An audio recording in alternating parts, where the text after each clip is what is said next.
네, 제19대 대통령 선거가 22일 앞으로 다가왔습니다. 오늘도 각 당의 후보들은 정책 발표와 함께 유세 일정을 소화하면서 지지를 호소하고 있는데요. 네, 마지막 승부수를 던지고 있는 각 후보들의 전략은 무엇인지 두 분의 평론가와 함께 분석해 보겠습니다. 김병민 경희대 개관교수, 최창렬 용인대 교수 자리하셨습니다. 어서 오십시오. 어서 오세요. 네, 안녕하세요. 네, 자 먼저 최근의 여론조사부터 좀 살펴보겠습니다.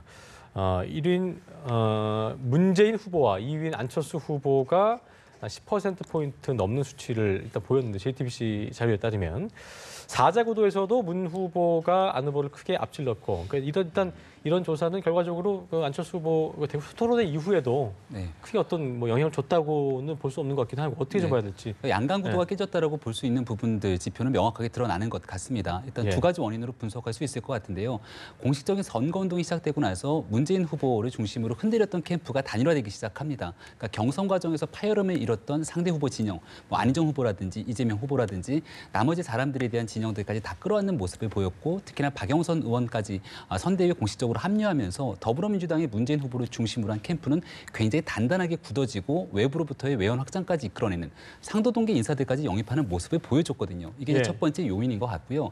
두 번째 요인. 여기에 대항할 수 있는 국민의당의 안철수 후보 같은 경우는 공식 선거운동이 시작되고 나서 사실상 외연 확장과 단단한 캠프 구성을 보여주지 못했습니다. 이게 이제 조직적인 차원에서의 문제가 좀 틈 사이를 벌어지게 만드는 효과가 있었고요. 두 번째는 이 부분들을 극복하기 위해서 안철수라고 하는 개인 경쟁력을 가지고 토론회에서 과거가 아닌 미래의 가치들을 보여줬었어야 되는데, 지난번에 있었던 3차 토론회 결과 그 많은 중도 보수층이 안철수 후보 개인의 기대감을 가졌던 실망이 크게 적용됐다라고 볼 수 있기 때문에 3차 토론 이후로 안철수 후보에 대한 기대감을 접은 보수 표심들이 일부 홍준표 후보에게 이탈되는 모습들이 지금의 현재 여론조사에 반영된 것 같습니다. 그렇군요. 최 교수님은 좀 어떻게 보고 계신지 좀 들어볼까요? 예. 안철수 후보에 대한 지지 그리고 급상승은 사실 보수표의 유입이었거든요. 기본적으로. 보수 표심은 문재인 후보에 대한 막연한 기피증 같은 게 분명히 존재합니다. 문재인 후보를 당선시키지 않기 위해서는 안철수 후보를 지지하겠다. 이런 이른바 선택적 지지의 경향이 굉장히 높았어요. 그러니까 이제 보수층의 이른바 전략적 선택이다라는 거였는데, 토론회가 진행되고 이제 선거가 진행되고 선거 과정이 점점 이제 진행되면서 보수 표심에서 지금 홍준표 후보가 상당히 주목을 받고 있는 거예요. 확실한 메시지를 전달하고 있고, 홍준표 후보가 더 이상 이렇게 양쪽에 좌파, 우파라는 개념으로 해가지고 좌우를 완전히 나누는 쪽의 전략을 구사하고 있거든요. 그러니까 우리가 유심히 봐야 될 게, 홍준표 후보는 여간에서 잘 보수와 진보라는 단어를 잘 안 쓰더라고요. 제가 보니까 좌파 우파란 말을 많이 쓰고, 지난 25일 토론회 때도 보니까 세 가지 지적했잖아요. 종북 좌파라는 단어를 잘 요즘 잘 안 쓰거든요. 종북이라는 단어. 근데 의식적으로 쓰는 것 같아요. 종북이라는 말이 굉장히 거부감을 갖는 단어라는 걸 홍준표 후보가 모를 리가 없을 겁니다, 아마. 근데 그럼에도 불구하고 종북 좌파라는 얘기를 하고 전교조를 지적을 했고, 이런 부분들이 확실히 이제 아주 이른바 아주 보수의 아주 그 적통이라고 얘기하는, 적통이라는 단어가 맞는지 모르겠으나 그런 유권자들에게는 확실한 이제 보수를 표상할 수 있는 그 후보가 이제 홍준표 후보라고 보기 때문에 안철수 후보에게 향했던 표들이 다시 빠져나오거나, 그러니까 판단을 유보하거나 홍준표 후보에게 간다는 얘기예요. 그런 것들이 바로 이제 여론조사 결과 나타나요. 홍준표 후보는 좀 완만하지만 상승세를 그리고 있고, 안철수 후보는 표가 좀 빠진단 말이에요, 지지율이. 그런 점이 가장 큰 거라고 보고, 그 원인은 안철수 후보가 어쨌든 보수 표심을 견인하기 위해서 여러 가지 보수 아젠다들 많이 얘기했어요. 가장 대표적인 게 사드 배치 같은 거였잖아요. 그렇죠. 어제 새벽에도 이제 사드가 새벽에 들어왔는데, 거기에 대해서 문재인 후보나 신선희 후보는 확실히 잘못됐다고 얘기하고 있는데, 반대로 이 홍준표 후보나 유승민 후보는 입장이 분명하잖아요. 잘 들어왔다라고 얘기하는데, 지금 안철수 후보는 입장이 대단히 애매해요. 찬성과 반대를 얘기하지 않는 거예요. 절차가 문제가 있다. 이건 본질이 전혀 아니거든요. 지금 환경 영향 평가가 됐느냐 안 됐느냐, 이것도 물론 중요한 문제라고 하더라도 이 사드가 들어왔던 그 팩트 자체에 대해서 평가를 해야 되는데 그 얘기 안 한단 말이에요.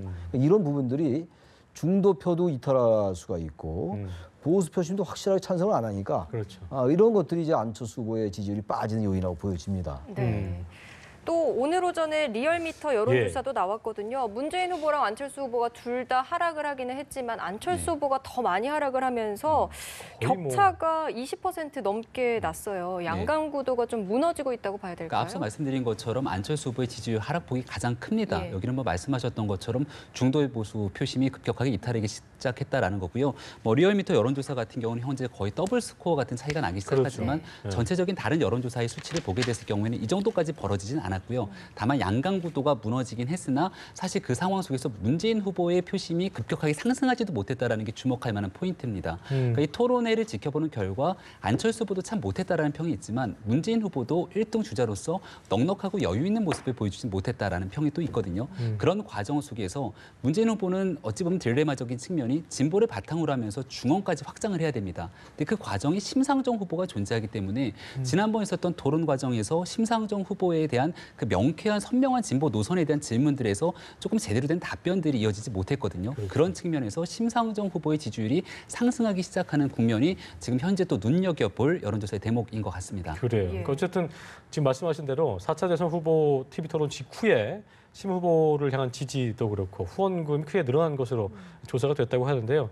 일단 뭐 TV 토론에서 연일 뭐 좋은 평가를 받았기 때문에 지지율이 반등한 거고 상당히 심 후보 입장에서는 고무적인 일인 것 같습니다. 굉장히 고무적일 수밖에 없는 게요. 사실 만약에 이번 대통령 선거가 과거의 우리나라 정당 구조처럼 양강 구도로 양자 구도로 형성이 돼 있고 그 과정에 정의당의 후보가 있다라면은 여기에서 팽팽한 두 후보 간의 접견 속에서 어찌 보면 심 후보가 가져가고 있는 진보 표심의 잠식 때문에 내 표가 사표가 될까 봐 두려워서 심 후보를 좋아함에도 불구하고 표를 안 줄 수 있는 헌지들이 존재하거든요. 근데 이번 선거 같은 경우는 굉장히 이례적일 정도로 보수 진영의 후보가 2명으로 난립이 돼 있는 상황이고 홍준표 후보, 유승민 후보 끝까지 완주한다는 입장이 견지하고 있기 때문에 심상정 후보나 정의당, 특정 진보 정당을 지지하는 유권자들 입장에서는 굳이 내가 내 표를 버려가면서까지 문재인 후보를 밀어줘야 될 필요성을 못 느낄 수도 있는 겁니다. 그런 과정에서 이번 대통령 선거에 오자 구도의 완주가 끝까지 이어지게 됐을 경우에는 심상정 후보를 지지하는 정의당의 득표율이 생각보다 높게 나타날 수 있다 이렇게 볼 수 있을 것 같습니다. 네.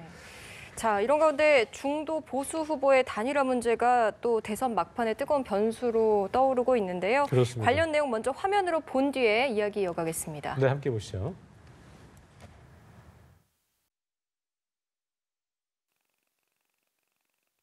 저는 국민들께서 결선 투표와 마찬가지로 그렇게 판단해 주실 거라고 믿습니다. 일부 국민이 원하면 단일화나 연대도 가능하다는 말씀이신가요?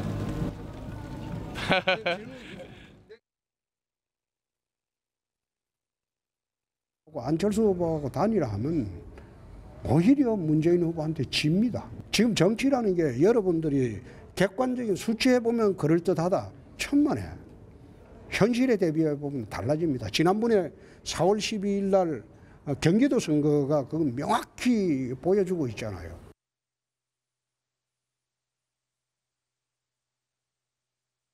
당의 어떤 잘못된 그런 비민주적인 그런 행태에 대해서는 저는 뭐 제 갈 길을 가면서 그 점에 대해서는 제가 봤어요. 상황을 봐서 지금은 저는 그냥 제 입장에 변함이 없고 그대로 제 갈 길을 가는 겁니다. 예. 네, 후보들 모두 좀 단일화 가능성에 선을 긋고 있는 것 같은데 어떻게 좀 예측하십니까? 아니 25일 토론회 때 문재인 후보가 직접 질문을 했잖아요. 당사자들에게. 네. 뭐 캠프 당사자에게 한 게 아니잖아요. 그 자리에서 안 한다고 했지 않습니까? 그럼 하지 말아야죠. 대선 앞두고 얼마 앞두고 이제 그렇게 안 한다고 했는데 또 단일화를 하게 된다면은 그건 대국민 사기극이죠. 심하게 말하면. 물론 그럼에도 불구하고 정치라는 것은 역시 뭐 가능의 예술이다 뭐 이런 얘기 많이 하잖아요. 정치는 생물이다 뭐 이런 얘기 하기 때문에 그럼에도 불구하고 이 단일화의 가능성을 완전히 배제할 수 없다고 생각을 합니다. 그리고 아직 열흘 좀 더 남았잖아요. 그런데 이 국면에서 다른 변수는 잘 눈에 띄지 않아요. 사드 배치가 들어왔기 때문에 사실 문재인 후보나 심상정 후보가 여기 대해서 상당히 반대했다 하더라도 사드 변수 자체가 어떤 이 대선을 흔들 것 같지는 않아 보이고요. 또 소민수 회고록 등 이런 이른바 안보 변수도 더 이상 이미 다 표에 반영돼 있는 것 같아요. 여론조사들이 물론 다 다르게 나타나긴 합니다만 기본적으로 역시 이번 선거는 본래는 정치 구도가 굉장히 좌우한 선거였어요. 기본적으로. 바로 그것이 이 단일화가 변수가 되는 가장 큰 요인이 아닌가라고 보여집니다. 지금 안 후보와 이제 문 후보와의 격차가 상당히 벌어지는 추세잖아요. 양강이라고 하기엔 이제 많이 벌어졌어요. 아까 꼭 리얼미터 조사가 아니더라도 말이죠. 그래서 일강이라고 보는 게 맞죠 지금. 이 상태에서 지금 홍준표하고 유승민, 안철수 후보의 단일화를 얘기되고 있는 건데 홍준표 후보와 안철수 후보의 단일화는 저는 상정하기가 좀 어려울 것 같아요. 나는 홍 후보 얘기가 맞는 것 같습니다. 저 얘기는 꼭 전략적으로 한 얘기는 아닌 것 같고 유승민 후보와 안철수 후보가 만약에 단일화를 한다면은 그 시너지는 우리가 한 번쯤 계산해 볼 필요가 있죠. 유승민 후보와 이제 안철수 후보는 뭐 안보나 이런 것들은 약간 뭐 차이가 납니다만 이미지가 비슷하거든요. 중도에서 보수로 이렇게 같이 형성할 수가 있기 때문에 안철수, 유승민 후보의 지지율이 낮다 하더라도 안철수 후보로 만약에 단일화된다면은 일정 부분 지지율이 상승할 수 있죠. 그렇기 때문에 안철수 후보와 유승민 후보와의 단일화는 역시 열려 있다고 보는데 유승민 후보가 워낙 안주 의사가 강해요. 그거는 그냥 하는 얘기가 아닌 것 같더라고요. 그렇기 때문에 저는 바른정당이 지금 이 단일화를 추진하는데 한계가 있다. 지금 원탁회의인가 거기에도 뭐 바른정당 이외엔 참석을 안 했잖아요. 자유한국당도 그렇고. 따라서 지금 단일화가 마지막 변수임에도 불구하고 이 단일화가 이루어지기는 사실상 어렵지 않냐. 일단 명분도 약하고요. 그리고 흔히들 얘기하는 인위적인 연대, 인위적 단일화라는 비판에서 자유롭기가 어렵고 그러게요. 또 안 후보가 또 계속 본인도 부인하고 있잖아요. 그렇기 때문에 실질적으로 쉽지 않아 보이긴 합니다. 현재로서는. 하나하나 좀 볼 필요가 있는 게 일단은 화학적까지는 몰라도 물리적으로 어떻게든 한다 치면은 저희가 경우의 수를 홍유 결합, 안유 결합, 홍안 결합은 안 될 거로 보이니까 일단 안유 결합이 가장 어떻게 보면 변수가 될 수 있는 부분이라 볼 수 있을 텐데 어떻게 좀 보시는지 마지막 남은 가능성이라고 보여집니다. 이제 수학적으로 봤을 때 1+1이 2가 된다 그러면 단일화를 하는 이유가 없는 거죠. 유승민 후보가 갖고 있는 지지율이 굉장히 낮기 때문에 안철수 후보 합친다고 하더라도 사실상 결과론적으로 문재인 후보를 이길 수 없다는 판단이 나오는 건데 안철수 후보와 유승민 후보의 결합은 1+1이 2가 아니라 무한대가 될 수 있는 가능성이 존재한다는 겁니다. 그러니까 뭐냐면 지금 현재 안철수 후보와 국민의당이 고립될 수밖에 없는 이유는 39석밖에 되지 않는 이 정당의 의석수를 가지고 집권한 뒤에 얼만큼 훌륭한 미래 가치를 보여줄 것인가에 대한 사람들의 의구심이 존재하는 거고요. 토론의 과정을 거치면서 햇볕 정책에 대한 안철수 후보의 입장을 물었을 때 이도저도 아닌 공과 과가 모두 존재한다고 얘기를 하면서 사실상 중도 보수 진영의 표심을 이제 잃어버리게 되는 형국들이 존재했던 거거든요. 근데 여기에 안철수 후보 같은 경우는 토론회를 거치면서 생각보다 토론을 참 잘한다. 정책적으로 준비되어 있는 후보다라고 얘기하고 있지만 유승민 후보 자체가 집권 가능성이 굉장히 떨어지다 보니까 후보가 마음에 들어도 사실상 유권자들 입장에서는 지지율에 도움을 주지 않고 투표장에서 찍을 확률이 떨어지는 거거든요. 근데 만약에 유승민 후보와 안철수 후보가 손을 잡으면서 대통령 선거에 당선되기 전에 나름대로 역할을 구분 짓는 겁니다. 그러니까 국방과 안보에 관한 부분들 그리고 경제에 관한 부분들에서 유승민 후보와 바른정당과 어떤 식의 시너지 효과를 내는 협치를 하겠다라고 선언하는 순간 사실상 안철수 후보가 그동안 갖고 있었던 부족한 측면들을 메워주는 효과가 발생하거든요. 이렇게 됐을 경우에 그동안 떨어져 나가서 안철수 후보의 집권 가능성이 낮기 때문에 보수의 명맥이라도 살리자라고 갔던 자유한국당의 표심이 일부 급격하게 이동하기 시작하면서 문재인 후보의 당선을 막을 수 있다라고 생각되는 순간 이번 대통령 선거의 판은 완전히 흔들릴 수 있는 거거든요. 따라서 이제 안철수 후보 같은 경우에는 현재까지는 아니다라고 얘기를 하고 있지만 지난 과거의 경험들을 살펴봤을 때 새정치민주연합을 탄생시켰던 그날의 발표는 옆에 있는 참모들도 모를 정도의 급격한 발표가 이루어졌던 것 아니겠습니까? 결과론적으로 후보 단일화에 대한 최종 결정은 유승민 후보와 안철수 후보 두 사람이 결단에 달린 건데 굉장히 극적인 단일화가 나올 수 있는 가능성은 저는 여전히 열려 있다 이렇게 봅니다. 그래요. 아까 김 교수께서 판이 완전히 바뀐다라고 얘기했는데 저는 거기에 동의하기가 어려워요. 왜 그러냐면은 지금 말씀 문재인 후보가 출마하고 홍준표 후보가 출마하고 안철수 후보가 나오는 거잖아요. 심상정 후보 물론 나오고 그렇게 되면요. 홍준표 후보를 지금 배제한 얘기예요. 저 얘기는. 무슨 말이냐면 홍준표 후보의 이 득표력이 지금 만만치가 않아요. 지금 이제 물론 안철수 후보가 이 의석수가 적기 때문에 집권한 이후에도 우려하는 부분이 있는 것을 이제 유승민 후보가 보완한다는 얘기잖아요. 일리가 있는 얘기긴 한데 기본적으로 판세가 완전히 바뀐다는 말에 동의하지 않는다는 얘기예요. 우리 김 교수의 상당 부분에 저도 공감을 합니다만.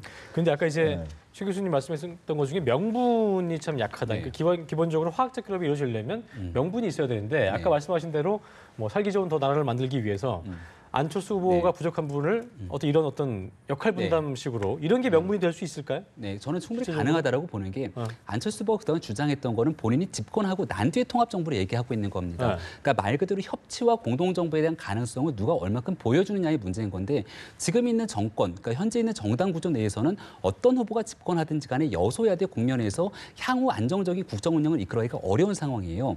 그러니까 이러한 얘기들을 사실 그동안 가장 명확하게 풀어냈던 게 김종인 전 대표의 공동정부 구상이거든요. 예. 그러니까 어저께 오늘자로 김종인 전 대표를 따라서 탈당했던 최명길 의원이 국민의당에 합류하기 시작합니다. 그렇습니다. 이런 과정들을 거쳐서 사실상 대통령 선거 이전에 국민들께 선언하고 약속을 받아내는 게 저는 훨씬 더 중요하다는 판단을 하는 거거든요.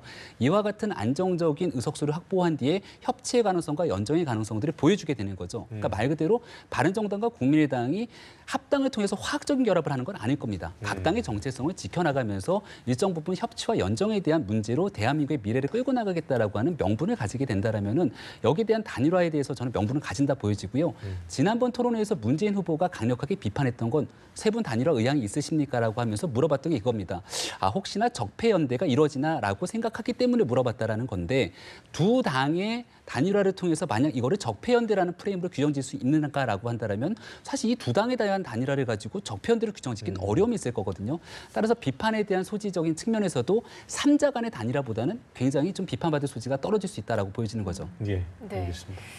자, 아까 잠깐 말씀을 해주셨는데 민주당을 탈당했던 최명길 의원이 오늘쯤 국민의당에 입당을 할 것으로 보입니다. 그런데 최명길 의원이 또 전 민주당 대표죠. 김종인 전 대표의 측근으로 알려지기 때문에 혹시 김종인 대표가 안철수 후보를 지지하는 것 아니냐 이런 이야기까지 나오고 있거든요. 뭐 그렇게 유추할 수도 있겠죠. 예. 김종인 전 대표의 아주 최측근이니까 김 대표하고 뭐 어떻게든 상의를 했을 테고 그렇다고 해도 김종인 전 대표가 승산을 볼 것 같아요. 김종인 전 대표가 대단히 노회한 분이기 때문에 승산이 지금 어떻게 어느 쪽으로 갈지 몰라요. 그러나 분명한 것은 지금 추세가 문 후보에게 유리하게 전개되는 것만은 여론조사로 나타나는 거잖아요. 다른 것보다도. 그래서 저는 섣불리 그렇게 문 후보, 안 후보를 지지할 가능성은 낮다고 보고 그러나 이미 심정적으로 문 후보에 대해서 상당히 반대하는 것은 여러 정황으로 나타나고 있잖아요. 김종인 전 대표가. 꼭 이제 뭐 명시적으로 선언하지 않더라도 말이죠. 그런 부분이 하나 있고 지금 최명길 의원이 입당을 했고 이현주 의원도 얼마 전에 입당을 했죠. 이런 부분들은 지금 안철수 후보가 상당히 지금 고전하고 있는데 상당히 천군만마가 될 수가 있죠. 근데 아까 그 말씀 잠깐 드리면은 지금 유승민 후보와 안철수 후보와의 그 지금 단일화에 대해서 굉장히 긍정적으로 얘기하고 실현 가능성도 있고 그리고 승산까지 있다라고 지금 말씀하시는 것 같아요. 일리가 있습니다. 일리가 있는데 하나 우리가 또 간과하고 있는 것이 지금 유승민 후보는 안보에 있어서 굉장히 극우적인 입장이거든요. 스탠스가 그래요. 경제는 아주 진보적이고 그건 본인도 얘기했던 거 아니겠어요? 그런데 문제는 지금 햇볕 정책이라는 게 있잖아요. 과거의 정책이라 하더라도요. 호남 유권자들에게 있어서 햇볕 정책은요. 이건 단순히 안보 정책이 아니에요. 그렇죠. 김대중 정권을 대표하는 아주 상징적인 정책이거든요. 근데 지금 사실 유승민 후보는 햇볕 정책을 완전히 반대하고 있는 후보이기 때문에 만약 유승민 후보와 안철수 후보가 단일화가 된다면요. 저는 호남표가 상당히 빠져나갈 것 같아요. 물론 연령별로 다르긴 해요. 나이가 드신 분들은 여전히 지지할 수 있겠으나 나이 젊은 세대들을 중심으로 해가지고 호남 유권자 중에서 중도 유권자들은 저는 유승민 후보와 안철수 후보가 단일화되는 순간 상당히 이탈할 수가 있고 또 중도 유권자들도 마찬가지이기 때문에 너무 이렇게 안철수 후보가 상당히 중도 보수적인 성향이 있고 유승민도 보수이기 때문에 아까 이제 그런 논리로 시너지가 완전히 생긴다라고 보기에는 너무 다른 요인들이 간과된 것이 아닌가 이런 얘기를 드립니다. 김 교수님 첨언 해주시죠. 네, 충분히 그럴 수 있는 가능성이 존재합니다. 물론 이제 안철수 후보가 그동안 단일화에 대해서 선을 걷던 결정적인 이유는 혹시라도 호남에 든든하게 그동안 쌓아왔던 표심이 흔들릴까에 대한 우려감이 분명히 존재하는 건데요. 이제 선거가 진행되면 진행될수록 현재까지 벌써 4번의 토론회를 거치지 않았습니까? 그럼에도 불구하고 문재인 후보를 지지하고 있는 강력한 지지층과 안철수 후보에게 떨어지지 않는 지지층이 있다라면은 여기에 대해서 결정적으로 후보에 대한 마음을 바꾸기는 쉽지가 않는 선택이 존재할 수 있는 겁니다. 따라서 호남 지역에도 여전히 안철수 후보에 대한 기대감도 일부 존재하지만 문재인 후보에 대한 반문 정서 속에서 안철수 후보를 지지하는 그런 세력들이 분명히 존재한다라고 볼 수 있는 거고요. 여기서 이제 홍준표 후보와의 결합까지 이끌어냈을 경우에는 과거 박근혜 전 대통령과 최순실 국정농단 세력과의 연계성 속에서 안철수 후보가 대단한 부담감을 가질 수 있겠으나 적어도 안보 보수적인 측면의 한 가지 이유 때문에 안철수 후보를 지지했던 호남 표심이 그대로 100% 떨어져 나간다고 보기는 좀 어려운 측면들이 있을 거고요. 물론 현재 지지하고 있는 안철수 후보의 지지에 대한 일부에 대한 지지층이 이탈은 있을지 모르겠으나 마이너스보다는 전국적인 상황 속에서 현재 구도로서 선거를 치르게 됐을 경우에 안 후보가 당선 가능성이 현재 떨어진다라면 오히려 이와 같이 판을 바꿈으로 인해서 떨어져 나간 중도 보수의 표심을 끄집어오는 것들이 훨씬 더 본인 입장에서는 플러스 효과가 있지 않을까 생각하는 거죠. 결과적으로 실도 있겠지만 종합적으로 계산해봤을 때는 되게 더 크다. 있다는 계산한다면 그런 부분도 고려해볼 수 있다는 말씀해 주셨고요. 자, 안철수 후보가 드디어 좀 늦은 감이 있다는 평가도 있습니다만 김한길 카드를 꺼내 들었습니다. 10일 남겨놓고 네거티브에 표적이 되고 있는 박지원 대표를 대신해서 안철수의 입력할을 할 수 있겠느냐 이렇게 관심을 모으고 있는데요. 최 교수님 의견 좀 들어보죠. 지지율 좀 덕을 볼까요? 김한길 대표도 백전노장이죠. 선거에 있어서는 뭐 정말 책사단 말 듣고요. 구단이죠. 뭐 DJ 정권에도 탄생에 아주 기여를 했던 분이고 최근에 이제 박지원 대표에 대한 이른바 상황론 때문에 박지원 대표의 좀 운신이 약간 좁아졌잖아요. 그렇습니다. 호남에서만 좀 유세를 하고 있어요. 그래서 김한길 전 대표의 이 지금 가세는 굉장히 중요한 거죠. 그리고 김한길 전 대표가 들어오고 최명길 의원도 들어오고 이거 분위기의 문제거든요. 최명길 의원 한 명이 입당해가지고 그 완전히 판세를 바꾸는 거는 뭐 전혀 맞지 않는 얘기입니다만 기본적으로 그런 안 후보가 지금 상당히 어려운 상황 속에서 지금 뭐 이제 김한길 전 대표 다시 말하자면 개념으로.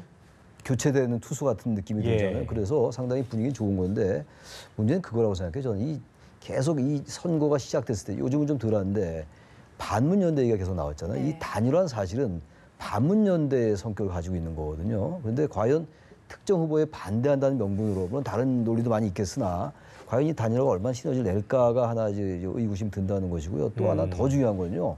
지금 단일화 얘기를 지금 하고 있습니다만 안철수 후보가 저렇게 단일화 안 하겠다고 얘기하고 있잖아요. 지금. 그리고 유 후보도 끝까지 완주하겠다라는데 그걸 억지로 바른정당에서 지지율이 낮다고 그래가지고 끌어내리려고 하는 이 자체를 우리가 당위론적 관점에서 한번 볼 필요가 있어요. 이건 정당 정치, 현실 정치라는 측면에서 불가피한 면이 있다 하더라도요. 정당 정치라는 측면에서 볼 때 이건 바람직하지 못해요. 그러겠네요. 경선은 왜 했습니까 그러면? 누가 반드시 대통령이 되는 건 아니잖아요. 5명 후보 중에서 1명만 되는 건데 이런 점을 하나 우리가 지적을 해야 될 것 같고 보다 더 중요한 거는 후보 본인이 완주하겠다라면 완주하는 겁니다. 방법이 없어요 이거는요. 어떻게 뭐 저기 압력을 행사해서 그 압력이 굴하면 몰라도 그렇지 않는다면은 유승민 후보가 완주하겠다는데 그게 어떻게 되겠어요? 그래서 저는 이 단일화 논의가 이제 이번 주말까지 봐야 되겠죠. 29일까지가 단일화가 돼야지 가장 효과적이잖아요. 물론 그 이후에도 돼도 되는 겁니다만 투표용지 인쇄가 30일이기 때문에 그 전에 투표용지에 제대로 돼야 될 거 아니에요. 그래서 지금 시간이 얼마 안 남았어요. 그래서 너무 촉박하게 이게 서두르는 게. 근데 이제 속으로는 나중에 그런 어떤 한 방을 기대하고 있지만 겉으로는 지금까지 계속해서 아니다 부정하고 있다라고도 좀 보고 계시는 거예요? 교수님 보시기에는? 저는 진짜 속으로 유승민 후보나 안철수 후보는 단일화에 대해서 부정적인 것 같아요. 그분들이 그렇게 정치를 어떤 노회한 어떤 그런 입장을 하지 않은 분들이기 때문에 저는 정말로 단일화를 바라지 않는 것 같아요. 두 분이. 그리고 안철수 의원은요.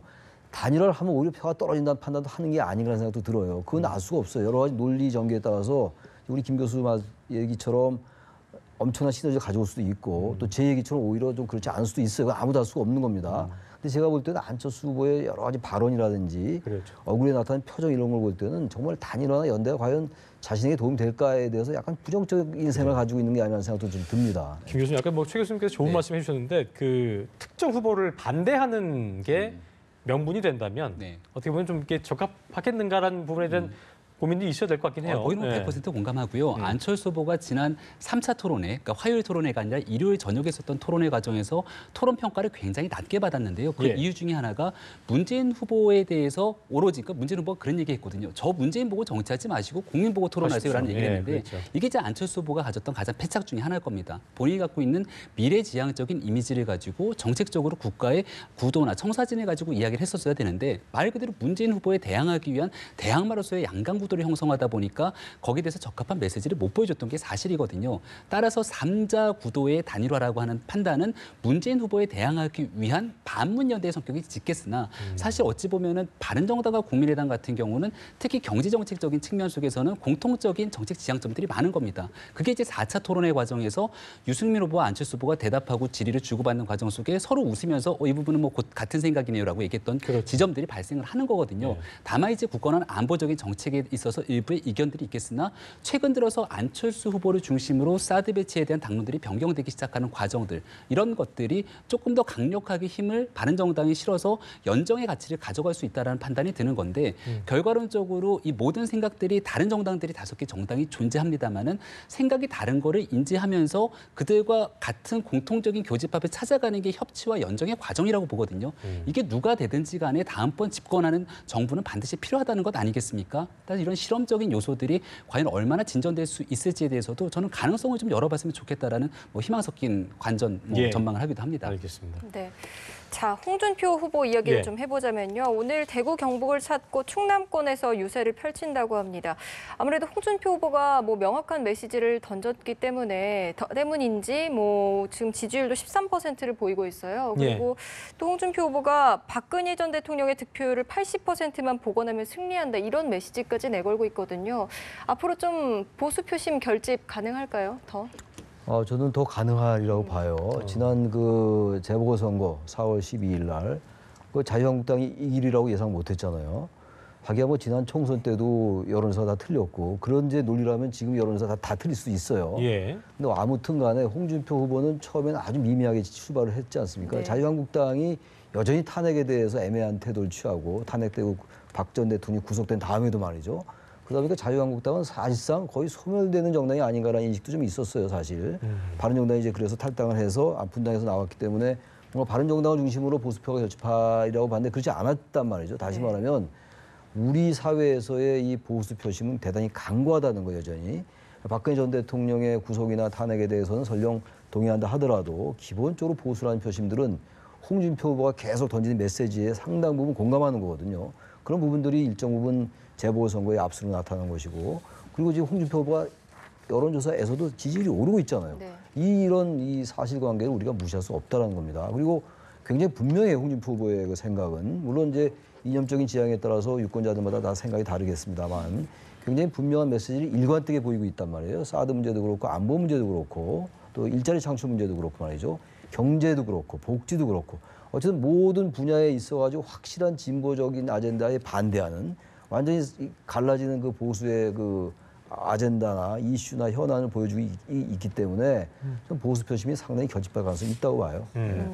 여론조사에 잡히지 않는 보수층이 아마도 네. 그 투표장에서 나와서 뭔가 5월 9일 오후 대선 때 정말 이런 결과를 낼 수 있을까? 이런 가능성에 대해서 어떻게 좀 보고 계세요? 샤이 보수가요. 만약 이와 같은 형태로 오자구도의 선거가 이루어지게 된다라면은 생각보다 많은 보수층들이 홍준표 후보에게 집결할 가능성이 높다라고 저는 보여집니다. 왜냐하면 안철수 후보에 갔던 보수층들의 표는 아주 간단합니다. 반기문 총장에서부터 시작해서 안희정 지사를 거쳐서 이제 안철수 후보에 갔다고 보는데 이 결정적인 이유는 집권 가능성이거든요. 그러니까 말 그대로 집권이 가능한 후보라고 판단했기 때문에 100% 내가 좋아하고 나의 의견과 일치하지 않더라도 이 정도면 그래도 괜찮다라고 생각되는 표심이 이동한 것인데 현재 보여주는 안철수 후보의 토론 과정에서의 태도라든지 발언들을 보게 됐을 경우에는 보수적인 측면에서 그렇게 썩 만족할 만한 입장들을 표명하지 못했다는 게 첫 번째고 두 번째는 지지율이 계속해서 빠지고 있기 때문에 안철수 후보가 문재인 후보에 대항해서 집권 가능성이 없다라고 판단되는 순간 굳이 중도 보수층 입장에서는 안철수 후보를 찍을 하등의 명분들이 떨어지는 거거든요.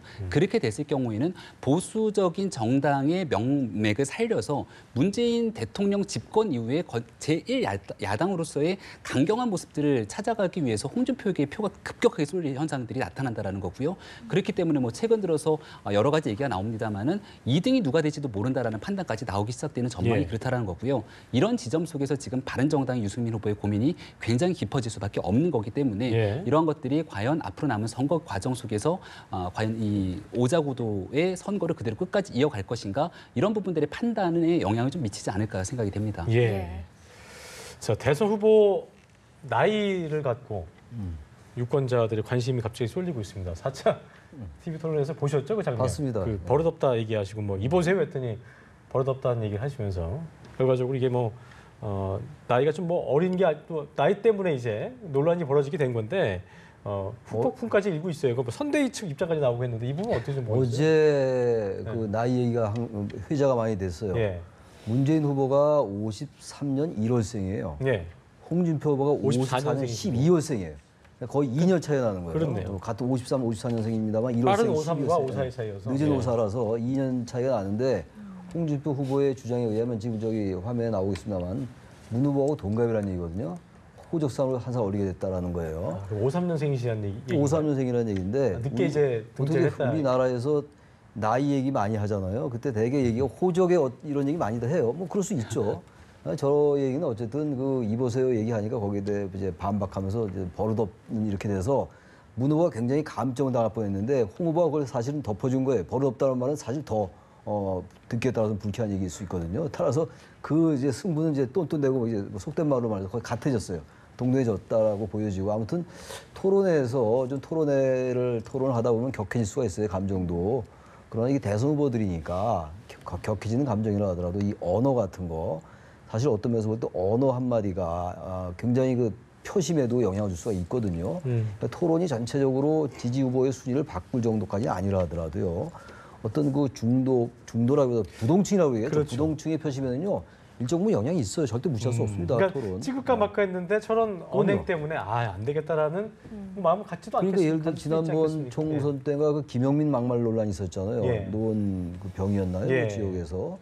이른바 속된 말로 정치판에서 하는 말 훅 간다는 말 하죠. 훅 간다. 그러니까 말 한마디 잘못하면요. 과거에 정동영 후보가 노인 폄하 발언 같은 거. 예. 이런 것들이 결정적이 될 수가 있어요. 그래서 지금 토론회가 2번 남았잖아요. 그래서 모든 후보들이 끝까지 집중도를 잃지 말고 적어도 용어에 있어가지고 책 잡히면 안 돼요. 다른 내용 가지고 비판을 서로 하고 그렇죠. 주장할 수 있거든요. 반박하고 공세를 취하고 이럴 수 있는데 저런 용어 같은 거 저런 것들은 아주 조심해야 될 부분이라고 생각합니다. 김 교수님 어떻게 네, 보셨어요? 그러니까 후보자들이 조심해야 되는 건요. 5명의 후보들이 모여서 토론하게 되는데 후보와 후보의 토론이 아니라 그 후보를 지지하고 있는 유권자와 국민을 대상으로 한 토론이라고 생각하면 조금 이해가 빠를 것 같아요. 그러니까 예를 들어서 문재인 후보와 홍준표 후보 간의 토론 과정에서 홍 후보도 문 후보에게 질문했을 때 문재인이라는 사람에게 질문하는 것이 아니라 문재인 후보를 지지하고 있는 국민들을 대상으로 질문한다 그러면 이와 같은 발언들이 쉽게 나오지는 않을 거거든요. 그러니까 문재인 후보도 유승민 후보를 상대로 정책본부장에게 물어보세요라고 얘기를 했지만 유승민 후보를 지지하고 있는 많은 유권자들과 국민들을 생각한다면 그런 말이 쉽게 나올 수가 없는 그렇죠. 겁니다. 따라서 이제 있는 2번의 토론회 과정 속에서는 국민을 바라보고 시청자를 바라보고 토론한다는 생각을 가지면 뭐 이런 어찌 보면 좀 막말 논란이라든지 그래요. 아니면 좀 문제가 되는 발언들의 수위는 상당히 낮아질 것으로 보여집니다. 맞습니다. 네. 또 이번 TV 토론 이후에 성소수자 논란도 계속되고 있습니다. 예. 우선 홍준표 후보가 성소수자에 대해서 했던 여러 발언들이 팩트 체크에 들어가기도 하고요. 또 차별금지법을 재검토해야 된다 이런 이야기도 나오고 있거든요. 네. 이 부분 어떻게 보십니까? 지금 이제 문재인 후보가 사실 좀 곤란한 지위의 그 지경에 처한 것이 사실인 것 같습니다. 그러니까 홍준표 후보는 의도적으로 이 질문을 끄집어낸 거거든요. 그러니까 국방 문제에서의 군대에서의 동성애 문제를 끄집어내면서 결과론적으로 동성애에 대한 찬성과 반대에 대한 의견들이 피력하면서 여기에 대해서 중도의 표심들이 떨어져 나게 만들거나 아니면은 진보적인 표심을 떨어져 나게 만들거나 그러니까 말 그대로 문재인 후보가 굉장히 답변하게 곤란한 질문을 던진 겁니다. 근데 여기 좀 유연하게 대처할 수 있는 방법들이 있었음에도 불구하고 문재인 후보가 좋아하지 않는다라는 표현을 쓰고 그러나 차별은 반대한다라는 표현을 썼기 때문에 이 과정 속에서 지금 그 민변 입장에서도 성명서를 낸 거거든요. 좋아하지 않는다라는 표현 자체가 결과론적으로 성적 소수자에 대한 혐오적인 발언에 해당될 수도 있는 부분이기 때문에 굉장히 민감한 상황이고 벌써부터 이 성적 소수자 단체에서는 문재인 후보의 그런 그 과정에 나타나가고서는 이제 시위를 벌이거나 하는 장면들이 나타나는데 뭐 정확한 통계나 집계가 나타나지 않습니다만은 사회적으로 봤을 때 한 사회에 한 5% 정도의 성적 소수자들이 존재하지 않는가라고 하는 학계적 분석들이 나타나는데 대한민국 사회에서도 여전히 전면적으로 드러나지는 않지만 성적 소수자거나 성적 소수자의 입장을 대변할 수 있는 사람들이 유권자층이 존재한다는 거죠. 근데 여기에 찬스 발언을 써가면서 심상정 후보가 그 내용에 대해서 명쾌한 입장을 정리했거든요. 따라서 저는 최근에 일고 있는 심상정 후보에 대한 지지율의 상승이 이런 부분들 속에서 문재인 후보의 표를 좀 잠식하는 효과가 나타나지 않는가 이렇게 볼 수도 있는 것 같습니다. 알겠습니다. 네. 오늘 말씀 여기까지 듣겠습니다. 두 분 고맙습니다. 고맙습니다.